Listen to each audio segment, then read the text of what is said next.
বিশ্বের চোখ ধাঁধানো ও আকর্ষণীয় শহরগুলোর মধ্যে অন্যতম সংযুক্ত আরব আমিরাতের দুবাই। নিত্য নতুন পরিকল্পনা বাস্তবায়ন করে পুরো বিশ্বকে তাক লাগিয়ে দিচ্ছে এই শহরের নীতি নির্ধারকরা।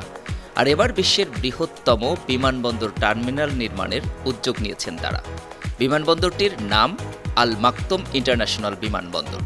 দেশটির প্রধানমন্ত্রী শেখ মোহাম্মদ বিন রাশিদ আল মাকতুমের নামে এই বিমানবন্দরের নামকরণ করা হয়েছে। রোববার সামাজিক যোগাযোগ মাধ্যম এক্সে দুবাইয়ের প্রধানমন্ত্রী নিজে এ বিষয়টি জানান। কাতার ভিত্তিক সংবাদ মাধ্যম আল জাজিরা জানায়, দুবাই এভিয়েশন কর্পোরেশনের অধীনে বিমানবন্দরটি বানাতে খরচ হবে ৩৫ বিলিয়ন মার্কিন ডলার, বাংলাদেশি মুদ্রায় যা ৩৮,২৯,০০০ কোটি টাকা।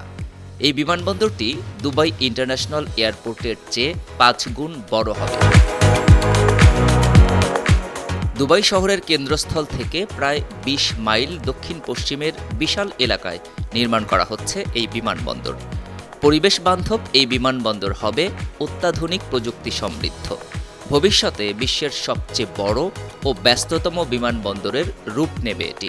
প্রাথমিকভাবে প্রতি বছর ১৫ কোটি যাত্রী সেবা নিতে পারবে এই বিমানবন্দরে।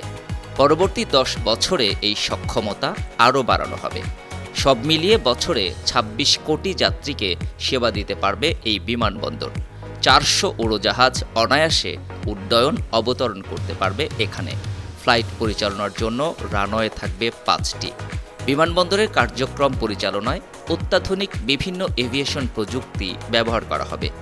ভবিষ্যতে দুবাই এয়ারপোর্টের সব ধরনের কার্যক্রম এই নতুন বিমানবন্দরে স্থানান্তর করা হবে।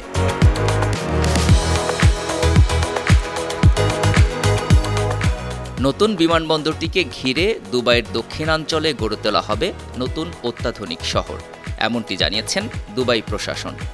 বিশ্বের বিভিন্ন বহুজাতিক বিমান পরিষেবা সংস্থার কার্যালয় থাকবে সেই শহরে।